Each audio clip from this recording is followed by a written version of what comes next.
Hey guys, so first off, this is me after riding a motorcycle from Oceanside, California to Durant, Oklahoma, where the WSOP circuit event is going on in 26 hours, including a little bit of rest in El Paso, on a crotch rocket in November. And not only did I freeze my ass off, but I think I got my neck underneath the helmet here. I got my neck like sunburned or maybe windburned because there's no windscreen on a crotch rocket. So instead of making myself look presentable, I thought this was hilarious.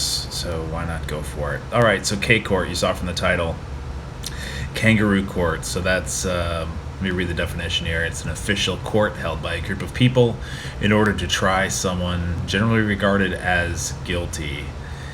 And so, in the parlance of Navy and Marine Corps fighter pilots, K Court is a massive drunk fest where if you're not, if you're new to the squadron in your first tour or not kind of mid-level management, you will get stories regaled about you that are often not true or just have hints of truth.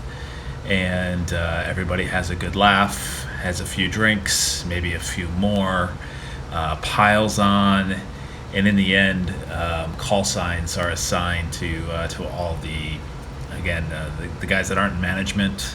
If you're especially if you're a captain or a lieutenant, you're getting a new call sign at these, or you're affirming your old call sign if it's just so great that it has to stay with you forever. Which, if you did something awesome and stupid, it probably will stay with you forever until you do something more awesome or more stupid. So these call signs are either based on something you did, like boomer or boom boom if you blew your tires on landing. Slappy was a guy in my squadron who slapped a general officer at the officers club after a few cocktails, or it's based on like your name, like yogurt. Yogurt was a call sign for Mr. Cannon, so Yogurt Cannon. Smokes Johnson was another good one, or it'll be some acronym, some clever acronym that people like. So anyway, just a little segue about call signs, what happens in a fighter, at least a Navy Marine Corps fighter pilot K Court, and really a good time. Often you don't remember everything. You try to get a secretary that isn't going to imbibe too much so that they can remember all of the details and what everyone's call signs end up being, and you kind of go from there. So I don't want to take anything from the greats. Like Pappy did awesome work with just the OCD of going through all of the Mike Postle stuff. Absolutely fantastic. In fact, you're doing a live stream right now with the about the Player of the Year stuff, and I missed the start of that, so I'll have to watch the recap on YouTube or watch the episode on YouTube a little later, probably when I'm back on the motorcycle. Pappy, Chi-Town, Joey. Always cracks me up from my perspective, because Pappy to me and to pilots means something, right? There's three types of landing indicators to tell you your glide slope, whether you're coming in too steep, you're high, coming in too shallow, or kind of coming into just right. And so the picture I put up here, the one on the left is the Pappy system. It's horizontal lights. There's a VASI system, which is kind of vertical lights. And then for the real ballers around, there's the Fresnel lens. If you're able to land, you're a carrier aviator. That's how you land aboard an aircraft carrier. So Air Force peeps need not apply for that one. So the other Pappy reference that I said is partially a figment of my imagination is a little movie from the 80s about fighter pilots. No, not that one. Not Top Gun, but Iron Eagle. I think it was 1986. The premise being this Air Force brat teenager, 16, 17 years old, is just naturally the best fighter pilot that ever lived. Incidentally, played by Jason Gedrick, who plays the poker tournament scene recreationally from time to time, which is always fun. I played at a table with him at an event at the Bike. But Chappie is played by Louis Gossett Jr. And anyway, old movie, check it out. Pappy, Runway Lights, and the Colonel in Iron Eagle, who's really Chappie. So I rolled into Oklahoma around 8 o'clock local time, so 6 o'clock Vegas time, California time. Saw the tweet from Matt Glantz. That's what got piqued my curiosity. I said, can this be real? I jumped onto YouTube, did a quick search. There was nothing there. Just the D-Negs vlogs came up about POY. And then I dug into the 2+2, the Pocket Fives, and many tweets. I scrolled through and kind of captured all that, and we'll just piece that together. And then I thought we could dive into some perspective on the WSOP, something we're not really talking too much about. We've got some interesting thoughts on that, and as well as kind of walk through some of the DNEG's proposals on POY and how that might affect somebody that may have the best sort of amateur year ever, but doesn't have the bankroll to do big quote-unquote championship events other than the main event or something like the Poker Players Championship.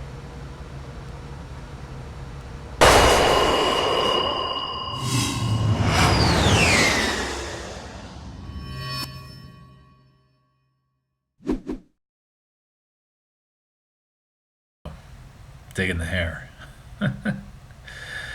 Looks like a wig.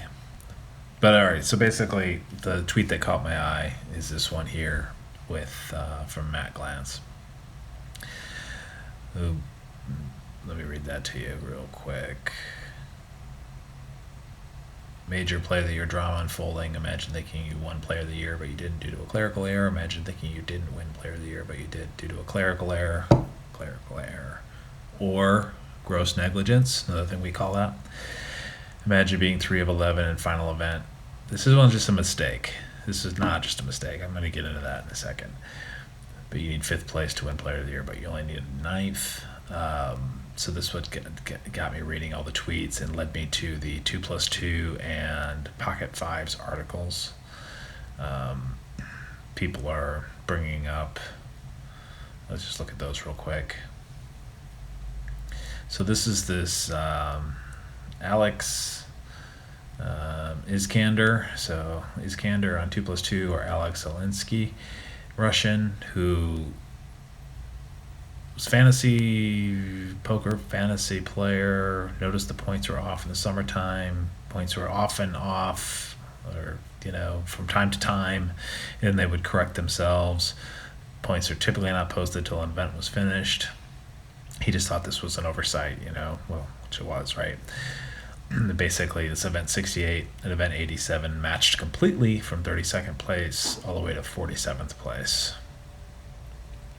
So those 15 people all got their horse results overwritten onto the $1,000 no limit Hold'em online bracelet event, to include D-Negs, who did not cash that event. So he got 213.1 points he shouldn't have, which is basically his horse performance applied to the no limit online event for some reason.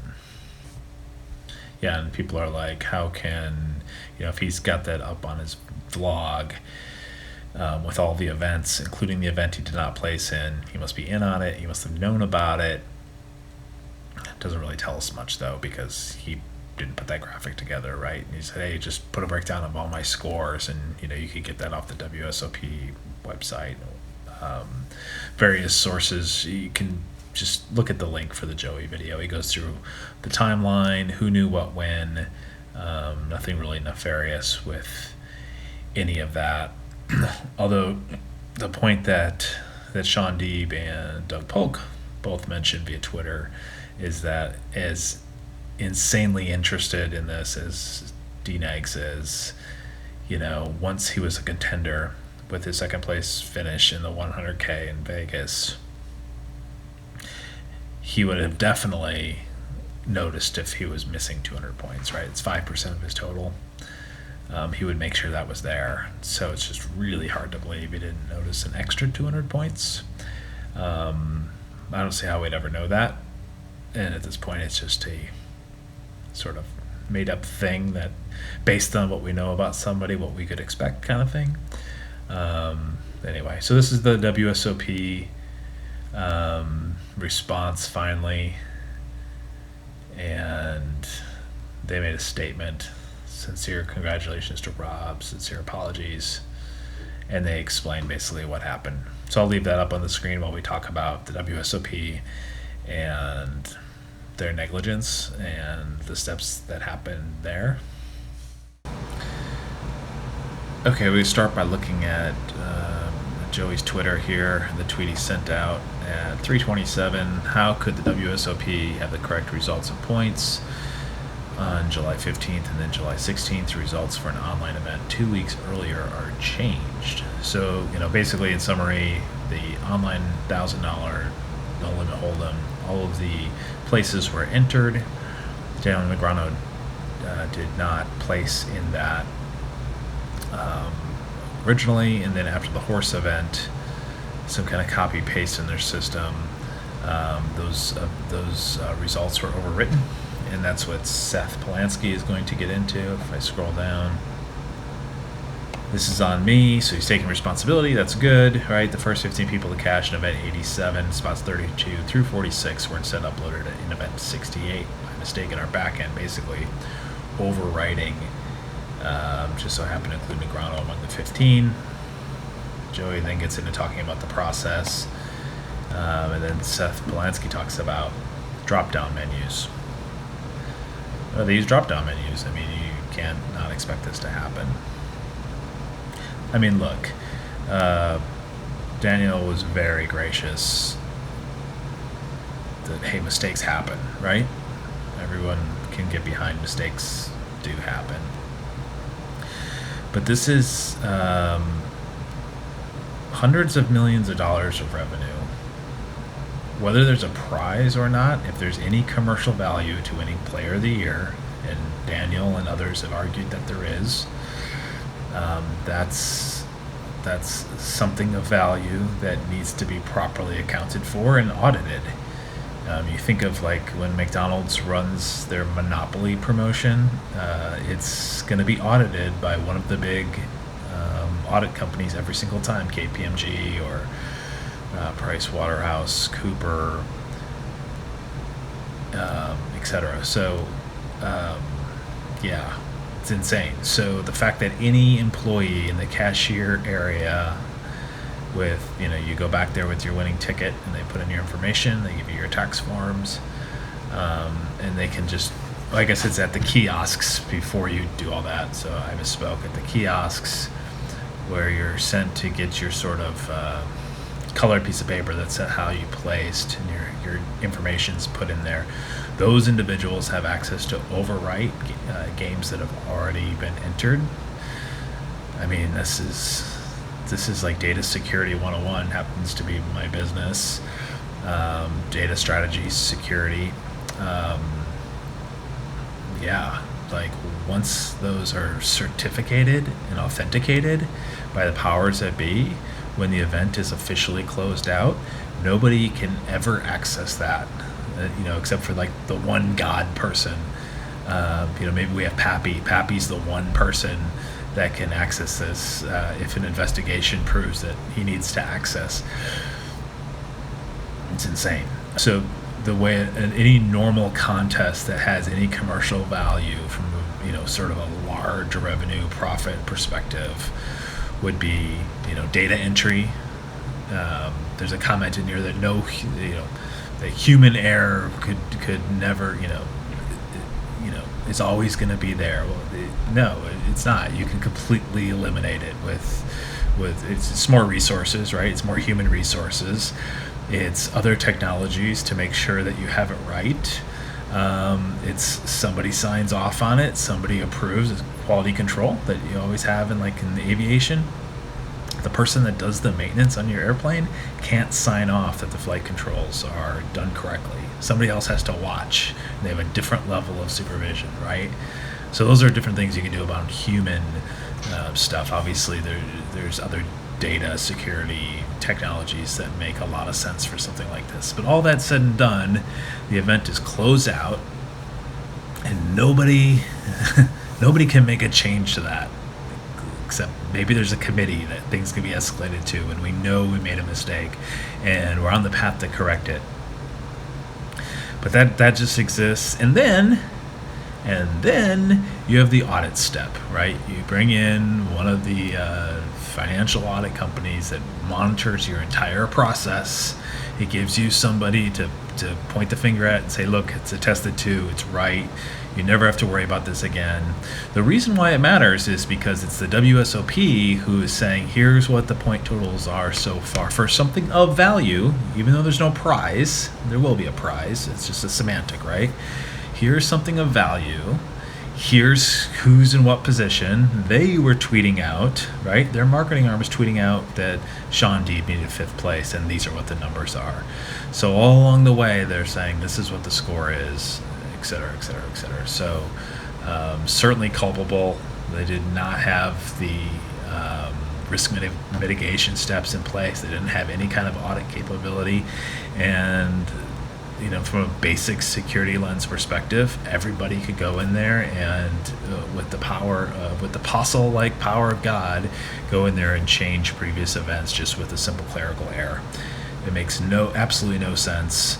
And yeah, my never been to law school mind says this is just screaming for a lawsuit. And hopefully,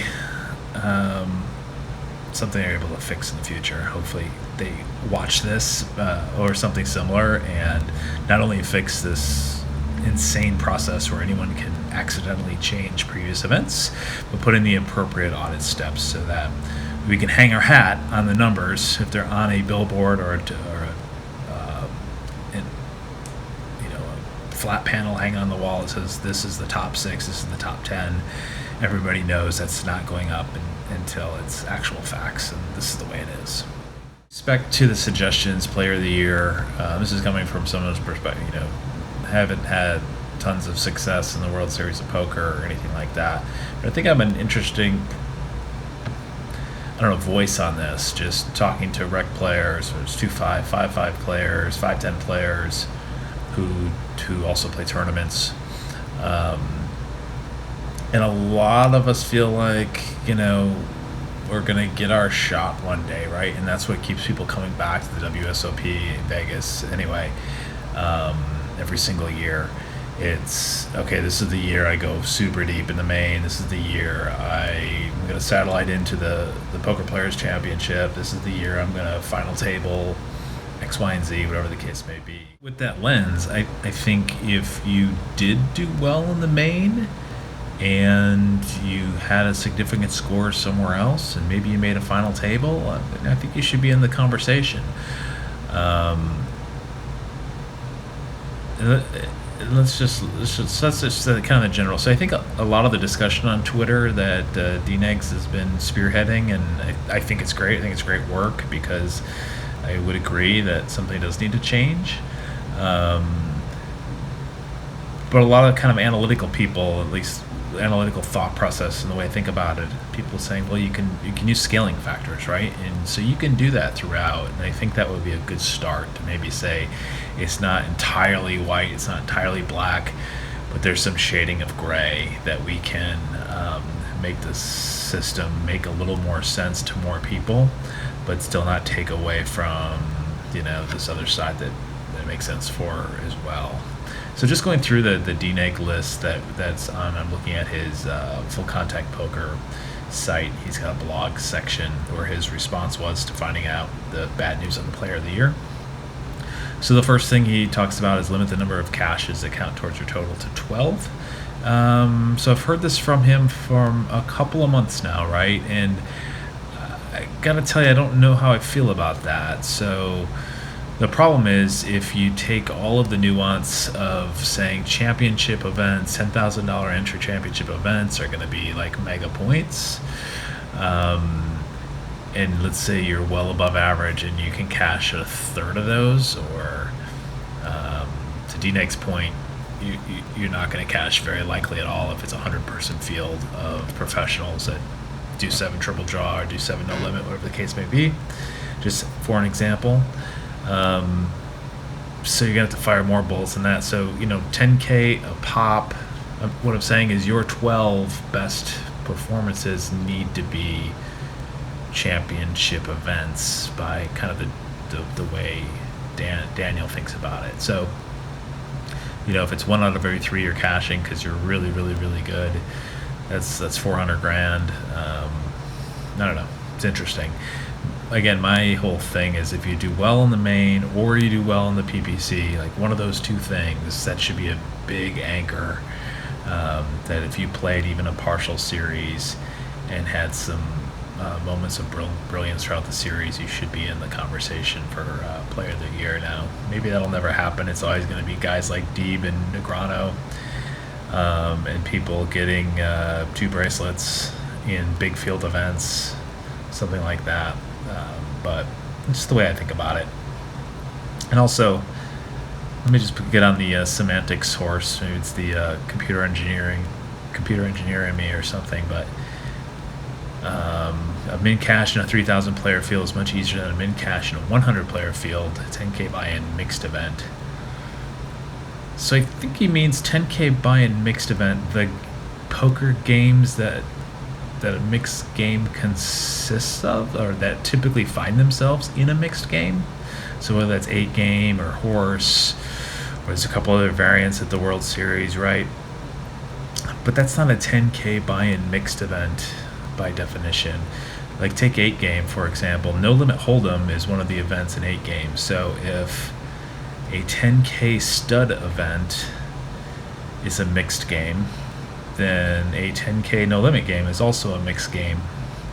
You see what I'm saying? So the context here is any game that's not PLO or no limit hold'em equals mixed game, because it's things that typically consist of mixed game. And you can talk about the history of horse and the 8 game mix. And anyway, I think it's interesting. It's semantics, but yeah.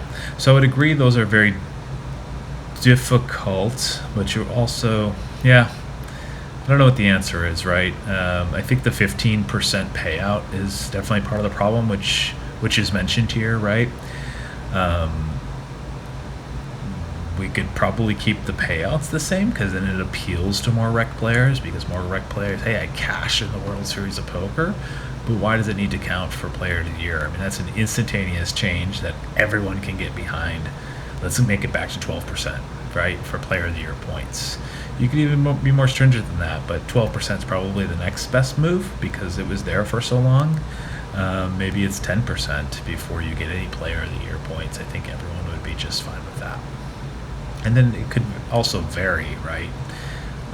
You could do some special features for certain events that you wanted. The venue wants the profit, wants to have as many rebuys as they can and many buy-ins as they can in something like Colossus. Maybe it's one of those things where you don't get Player of the Year points until day 2, right? Or assuming each flight makes the money on day 1. I'm thinking of, can't recall exactly Colossus. I'm thinking of like the Giant, for example, right? So you could cash towards the end of day 1. It's kind of almost a turbo format, but maybe you don't get Player of the Year points. And again, that's probably tied to the 10 or 12% or whatever the case may be. But I think that would be a great way for people to understand it, right? So in general, it could be a 10 or a 12% payout. And in certain events with multiple day 1s, could be, hey, you've got to make day 2 or day 3 to get Player of the Year points, and everyone knows what's expected there. The last point I was kind of touching at is, while it's easier to min cash a 3,000 player field, especially at 15% payout, than say a 100-person event, it's easier to make a final table 100%, right, at the large buy-in or even the games other than No Limit Hold'em and PLO.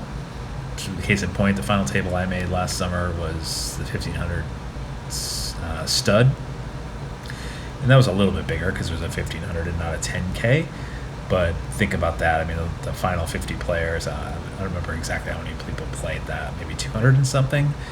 But the last 50 players are the same exact players that are in the 10. My point is a $10,000 7-card stud field of 130 players versus a 1,500 7-card stud field with double that isn't necessarily, shouldn't be worth 5 times more points because it's a 10K buy-in, right? But both of those things are much easier to final table than the main event. So what did we learn? Should we assault? We have our K court. It's concluded. Should we assign the call signs? D-Neg's already got his call sign. He's plastered it on his vehicle. But, you know, you can't assign your own call sign. So if we can think of a better one, let's go for it, right? Robert Campbell, he's automatically got to be a soup. He's Soup Campbell. Campbell's Soup. I'm going to call him Soup every time I see him. Hopefully I see him from time to time. Pappy. Well, I love Pappy. So maybe we won't assign call signs today, but if you like the content, you like the idea of doing a poker K-Court, hit me up, hit the thumbs up, drop me a comment. And as I see things on Twitter, I'm thinking these things are going to target, now the explanation's out of the way, 5 to 7 minutes, just let you know what's going on. As always, subscribe if you like the content, and feel free to retweet and spread the word. That would be most appreciated as I'm just starting out, and I'll talk to you soon.